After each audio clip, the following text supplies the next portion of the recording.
देवी आई,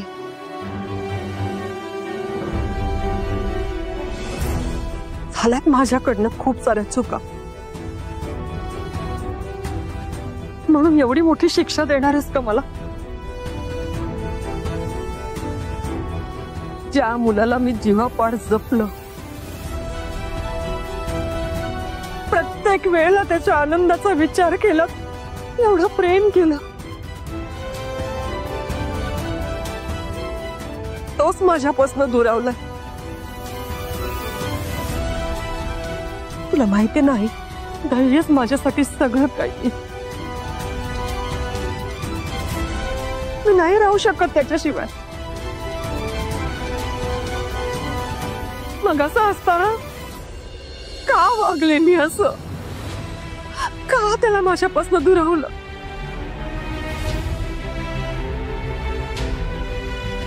या सगळ्याची शिक्षा मला मिळायलाच हवी.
बघितलं का भाऊ?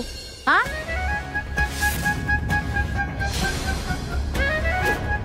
जोपर्यंत तुम्ही त्यांची बाजू घेत होता तोपर्यंत तुम्ही चांगले होता. तुम्ही जरा विरोधात गेला सा, तुमची किंमत शून्य केली. अहो, आईंची पण किंमत शून्य केली त्यांनी. हा, साधं वळण सुद्धा बघितलं नाही हो. गेल्या पळत पोराच्या पाठीमागं. तुम्हालाच लय पुळका होता ना लाडक्या नातीचा. मग आता बहुतेक नातीने ठरवलं असेल आपल्या आजोबांची इज्जत पार घालवायची म्हणून.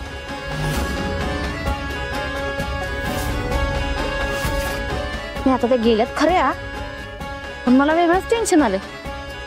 काय?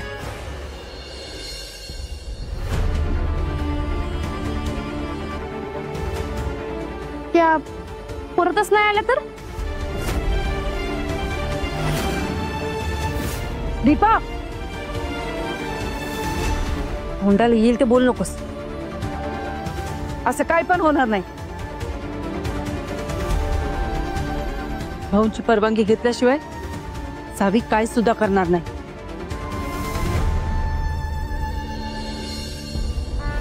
माझी पोरगी आहे ती, मी ओळखते तिला. हो आई, तुम्ही किती ओळखताय हे दिसलं की आता. नाही, एवढं सगळं होऊन सुद्धा जर तुम्ही असं बोलत असलात नाही तर एकतर तुम्ही भोळे, नाहीतर दीपे.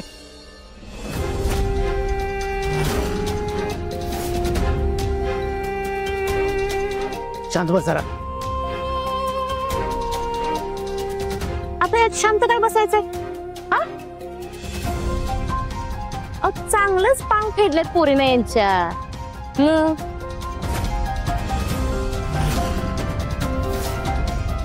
हे पण मला माहितीये, एवढं सगळं होऊन सुद्धा नाही आई आणि भाऊ एका शब्दानं सुद्धा वंसला काहीच न बोलणार नाहीत. कारण घरात कायमच लाडक्या सावीसाठी वेगळा नियम आणि इतरांसाठी वेगळा नियम असतो. मग भले त्या काय पण करतात, उद्या जाऊन त्यांनी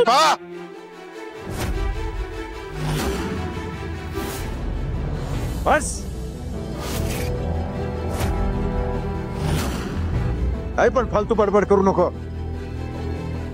या घरात सगळ्यांना सारखाच न्याय आहे आणि इथनं पुढं पण सगळ्यांना सारखाच न्याय असणार आहे.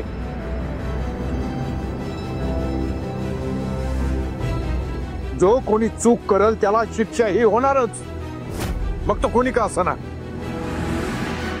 सावीला सुद्धा आतापर्यंत तिने जे काही केलं त्याची उत्तरं द्यावीच लागणार आहेत आणि शिक्षा सुद्धा भोगावीच लागणार आहे.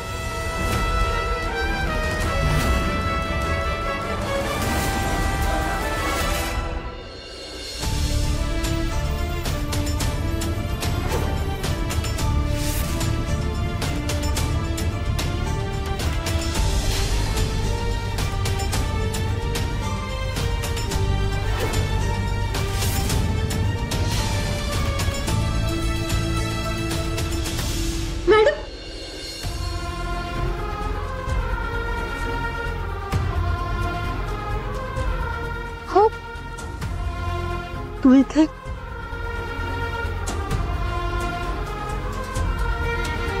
काय करत होता तुम्ही? हात भाजला असता तुमचा. दुसरं काय करू शकते मी? केलेल्या चुकांची शिक्षा करून घेते स्वतःला. आणखी काय करू शकते?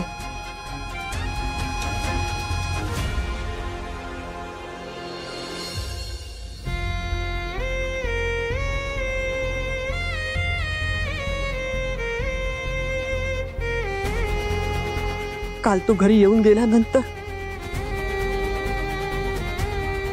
मला जाणवलं माझ्याकडनं खूप मोठी चूक झाली. मी तुला कधी समजूनच नाही घेतलं रे. तू गेल्यानंतर खूप वेळ विचार करत होते, पण कोणाशी बोलावं, कोणाला सांगावं काहीच कळत नव्हतं. म्हणून शेवटी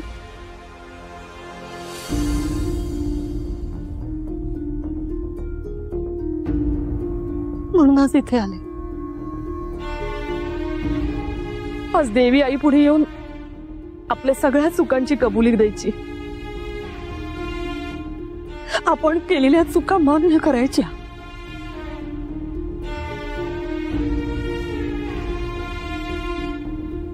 मला वाटलं होतं देवी आई पण मला माफ करणार नाही,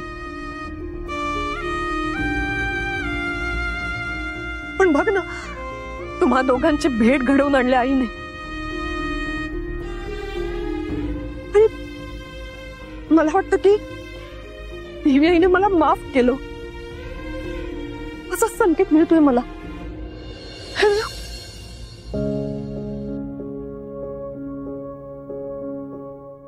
पण आता जर का माझ्याकडनं परत काही चूक झाली ना, मग मात्र मी आई म्हणण्याच्या लायकीची पण नाही राहणार.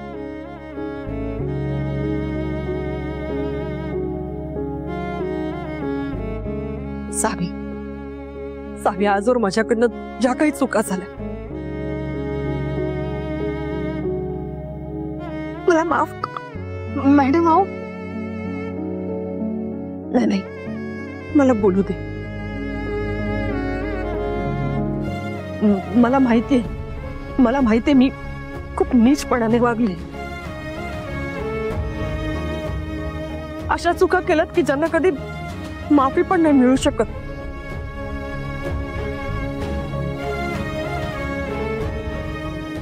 मी तुमचं प्रेम नाकारलं. तुम्हाला होईल तेवढा त्रास दिला. मला माफ करा, खरंच मला माफ करा. मॅडम अहो, काय करताय तुम्ही? माझ्यापेक्षा खूप मोठे आहात आणि मोठी माणसं माफी नाही मागत, आशीर्वाद देतात. नाही सावी, मी फक्त वयाने मोठी, पण माझ्या चुकांनी मला केव्हाच लहान केलंय. त्यामुळे माफी मागण्याशिवाय मी दुसरं काहीच करू शकत नाही.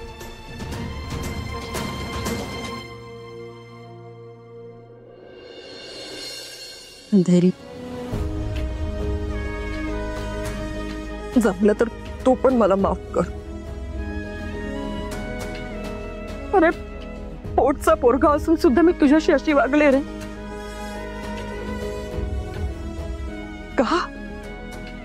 तर फक्त स्वतःच्या अहंकारापायी.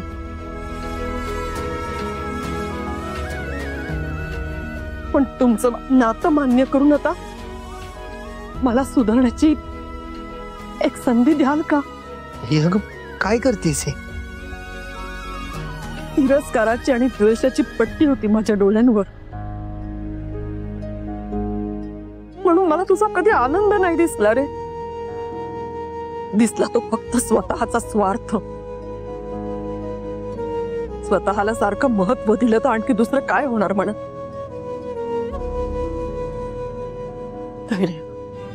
तू मला सोडून नको रे जाऊस.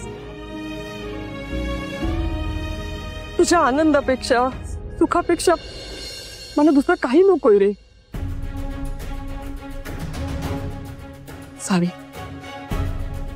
मी धैर्यशिवाय नाही राहू शकत. आणि धैर्य तुझ्याशिवाय. तो खुश असेल ना तरच मी खुश आहे. मी तुझ्याशी काही बोलावं, तुला काही सांगावं, तुझ्याकडे काही मागावं एवढी सुद्धा लायकी नाही माझी. तरी एक गोष्ट मागते तुझ्याकडे. देशी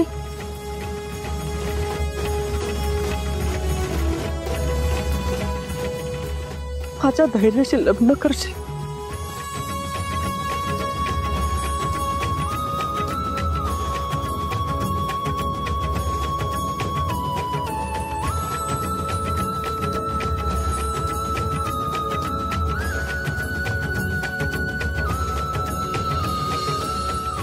आजपर्यंत कधीच इतकं हलकं वाटलं नाही. इतकं हलकं वाटतंय मला आता. मी कशी वागले ग तुझ्याशी, पण कधी तू माझा तिरस्कार केला नाहीस. आता पण मला झालेला त्रास बघून तुला त्रास होतोय. मला आता कळतंय स्वतःच्या आईला सोडून माझं धैर्य तुझ्याकडे का ओढला गेला ते. जगातल्या सगळ्या सुखसोयी सोडून तुला निवडावं अशी हेच तू सांग. एवढंच नाही, मी तर स्वतःला खूप नशीबवान सासू समजते. तिला तुझ्यासारखी सून मिळते.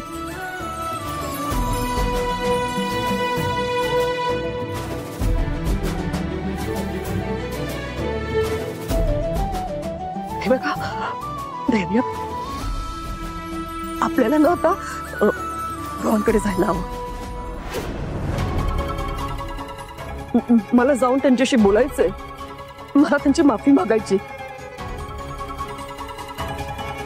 आणि हो, तुमच्या लग्नाची मागणी पण घालायची ना.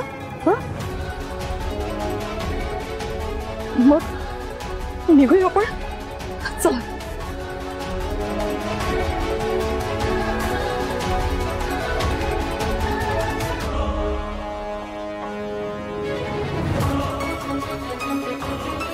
मला कळते तुझ्या भावना, पण नको काळजी करू. अगं, मुलाच्या प्रेमासाठी जर का दामिनी मुजुमदार बदलू शकते तर भाऊराव नाईक का नाही बदलणार?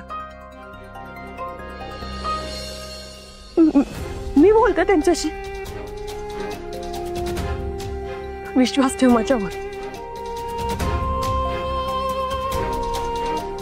नको काळजी करू. आणि देवी आई आहेस ना, देवी आई सगळं नीट करेल बघ.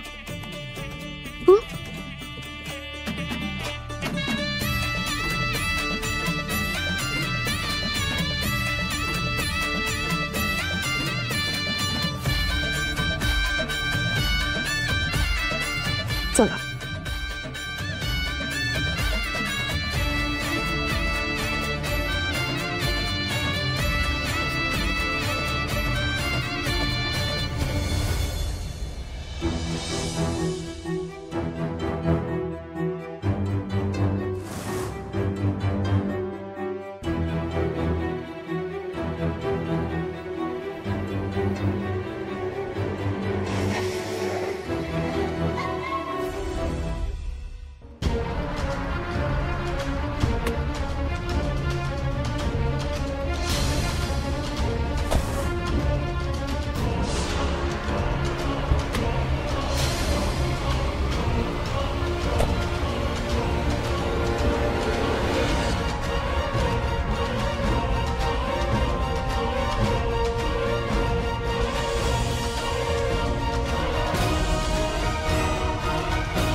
येऊ का घरात?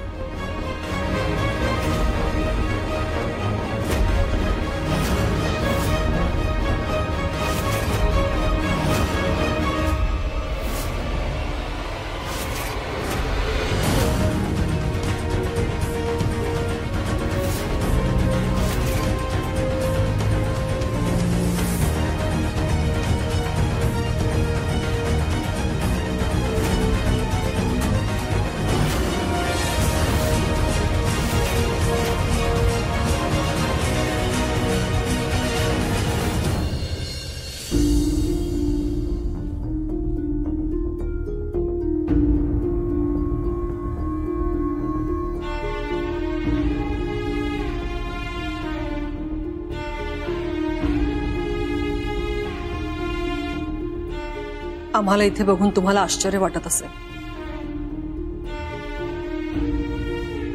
पण कारणही तसंच आहे.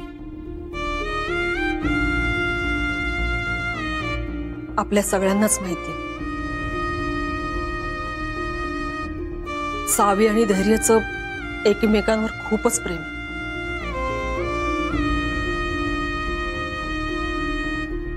या गोष्टीला तुमचा जसा विरोध आहे तसा तेवढाच माझाही होता. मलाही हे सगळं सहन झालंच नसतं. मला पटलंच नसतं. पण भाऊराव, मी डोक्याने नाही मनाने विचार केला. मग असं जाणवलं की आपल्या विरोधामुळे आपल्या मुलांचा आनंद हिरावला जात असेल तर त्याचा काय उपयोग?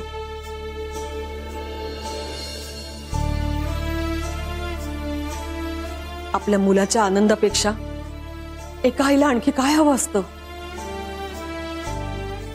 आता त्याला त्याचा आनंद मिळवण्यासाठी जर का त्याला माझ्यापासून लांब जावं लागलं तर मी नाही सहन करू शकत. आजपर्यंत त्याच्याचकडे बघून तर मी जगत आले.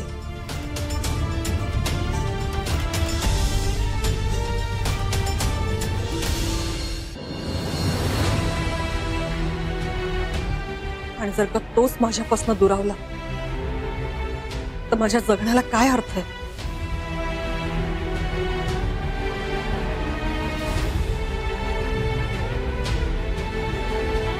मला माहिती आहे सावी म्हणजे तुमच्या काळजाचा तुकडा आहे. तिचा आनंद, तिचं सुख यापेक्षा काहीच महत्वाचं नाहीये तुमच्यासाठी.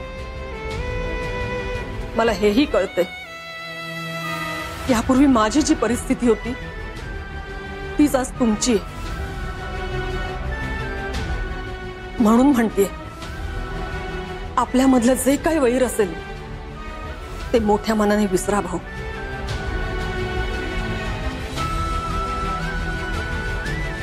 मी जशी ह्या लग्नाला परवानगी दिली तशी तुम्हीही द्या. म्हणजे आपल्या सगळ्यांच्या आशीर्वादाने त्यांचा संसार सुखाचा होईल.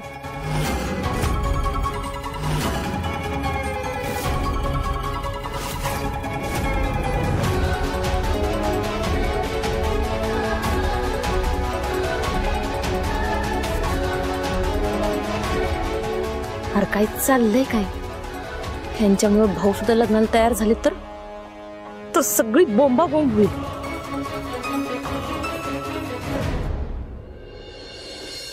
दामिनीबाई, मी हाडाचा शिक्षक आहे. मी एकदाच निर्णय घेतो.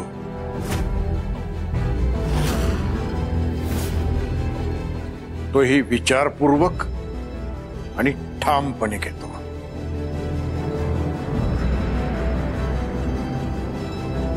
तुमच्यासारखं वाटलं म्हणून पटकन आपलं मत बदलणं असला राजकारणी पेशा आमचा नाही.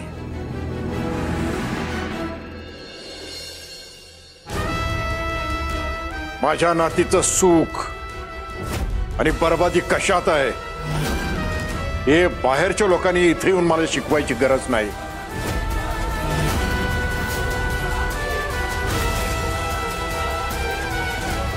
मी माझ्या नातीचा हात धैर्य मुजुमदारच्या हातात कधीही देणार नाही.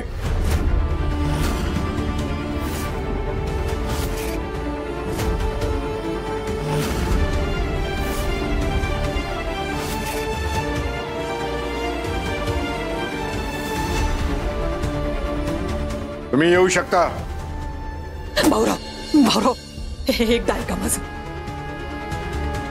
मला माहितीये मुजुमदारांवर तुमचा खूप राग आहे आणि तो अगदी योग्य आहे. पैशांच्या माझ्यामुळे आमच्याकडून खूप चुका झाल्यात. आता ज्या गोष्टी झाल्यात त्या मी नाही बदलू शकत.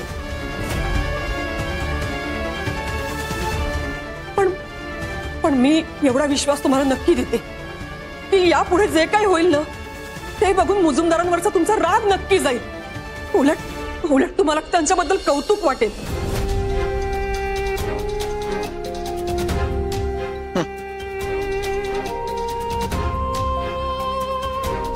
इतका वेळ पोराचं नाटक चालू होतं.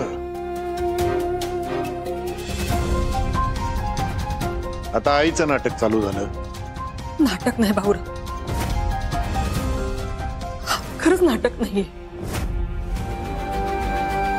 विश्वास ठेवा, आपला मुलगा आपल्यापासून दूर राहणं हे एखाद्या आईसाठी इतकं सोपं नाहीये हो सहन करणं.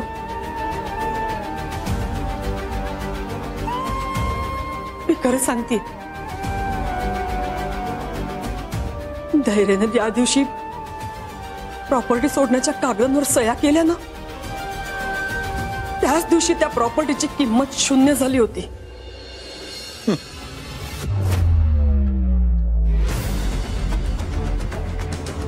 माझ्या धैर्य पुढे पैसा प्रॉपर्टी याची काहीच किंमत नाही.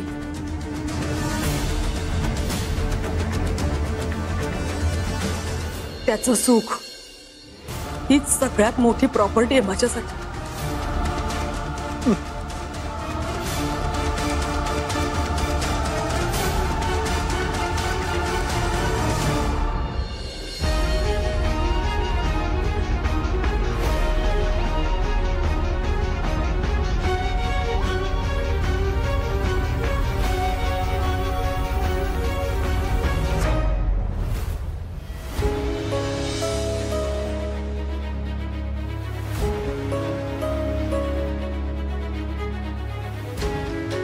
आई, मला ना आपल्या घरात काय चाललंय ना तेच काही कळत नाही बघा.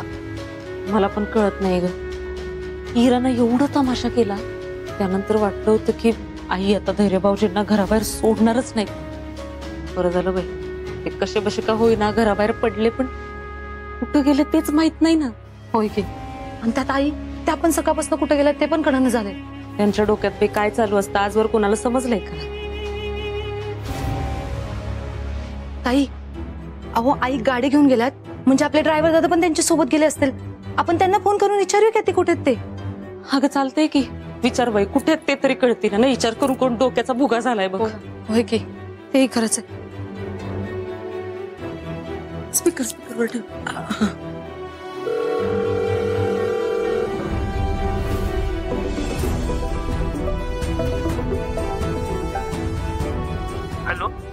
हॅलो दादा, आई बाजूला आहेत काय? नाही. बरं बरं, मग आता कुठं आहात तुम्ही?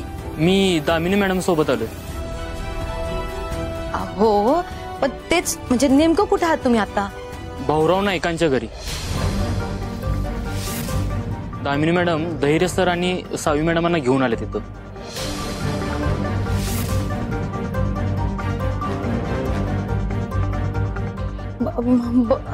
बरं आहे, म्हणजे ठीक आहे, पण तुम्हाला भाऊजी आणि सावी कुठं भेटले? मंदिरात गेलो होतो ना, तिथेच भेटले ते. मंदिरात? बरं बरं, मग आता ते भाऊजींना घेऊन सावीच्या घरी का गेलेत? नाही माहिती मला काय. बरं ठीक आहे, चालेल, ठेवते मी. दादा ऐका ना, ते आईंना सांगू नका माझा फोन आला होता म्हणून. हो मॅडम, ठीक आहे.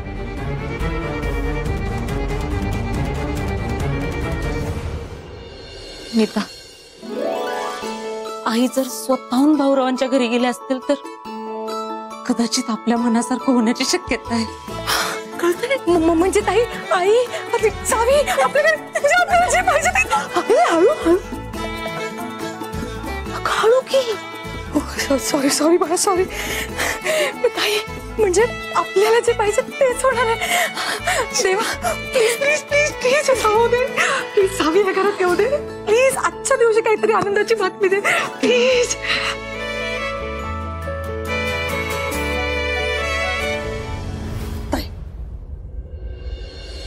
ताई, एक आईचं मन फक्त एक आईच ओळखू शकते.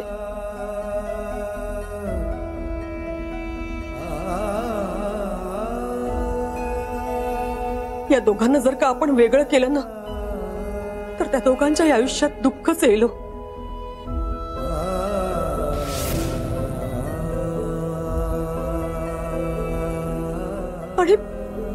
आणि आता मला जो त्रास होतोय ना, हा उद्या जाऊन तुम्हालाही त्रास होईल.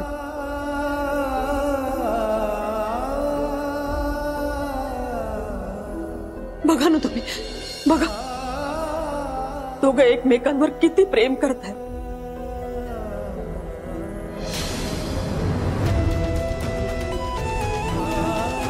आपण जर का त्यांना वेगळं केलं ना, तर ते आयुष्यभर आनंदी नाही राहू शकत.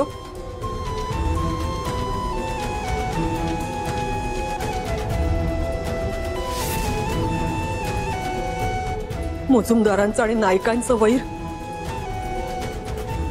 भाऊराव त्यांच्या प्रेमामध्ये आणताय.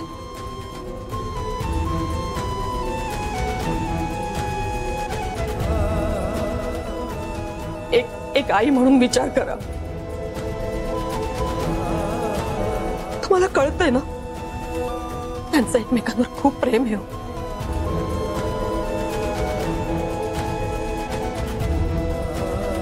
तुम्ही त्यांच्या लग्नाला परवानगी द्या. तुम्ही जर परवानगी दिली ना, तर तुमची मुलगी आनंदाने तिच्या सासरी नांदेल.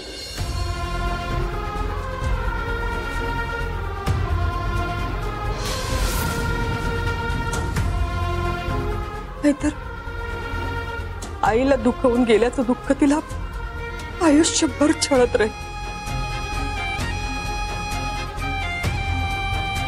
प्लीज, मी हात जोडते तुमच्या पुढे.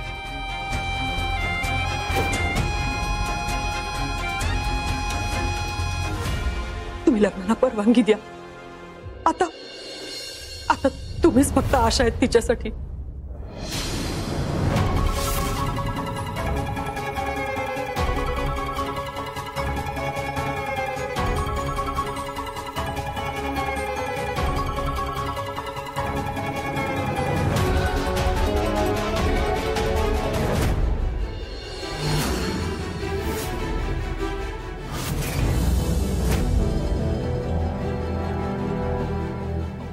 माझ्या पोरीचं सुख कशात आहे ते भाऊंपेक्षा जास्त कुणालाच नाही कळू शकत.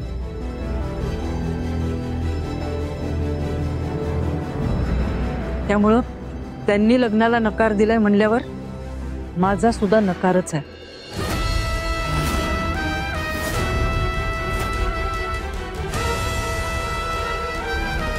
ताई असं नका बोलू, खरंच असं नका बोलू. ऐका ना, तुमचा आशीर्वाद जर का तिला नाही मिळाला ना तर प्रेम मिळून सुद्धा आयुष्यभर ती सन्मान तिला खात राहील. मी माफी मागते तुमची. मला माहित आहे माझ्याकडनं खूप गुन्हा झाला. मी माफी मागते तुमची.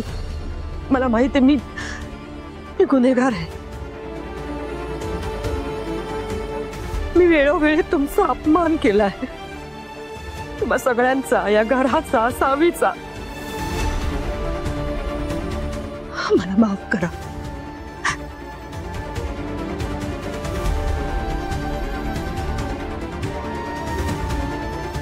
पण माझ्या चुकांची शिक्षा आपल्या पोरांना भोगायला लावू नका हो.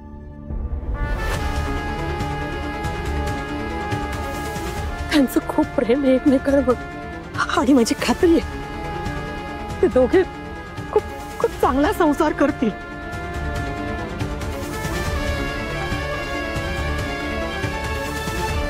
पुन्हा एकदा हात जोडते तुमच्या पुढे. तुम्ही लग्नाला परवानगी द्या.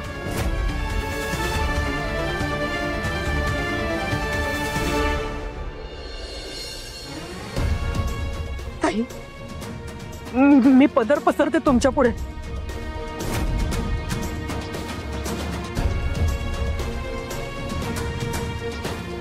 मी तुमच्या मुलीला सुखात ठेवेल. तिला नखा एवढा पण त्रास होऊ देणार नाही. तुमच्या मुलीचा हात माझ्या मुलाच्या हातात द्या. समजून घ्या त्या दोघांना.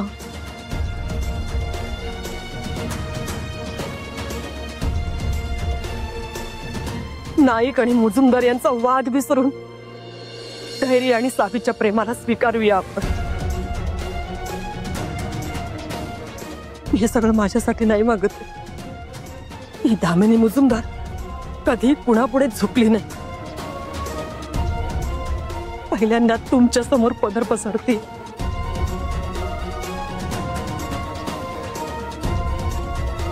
नाही म्हणू नका. मुलांच्या लग्नाला परवानगी द्या प्लीज, प्लीज.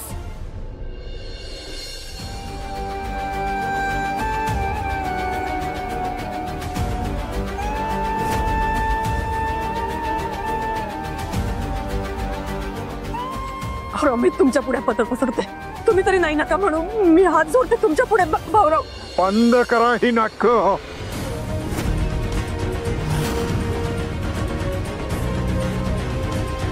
अरे या तुम्ही.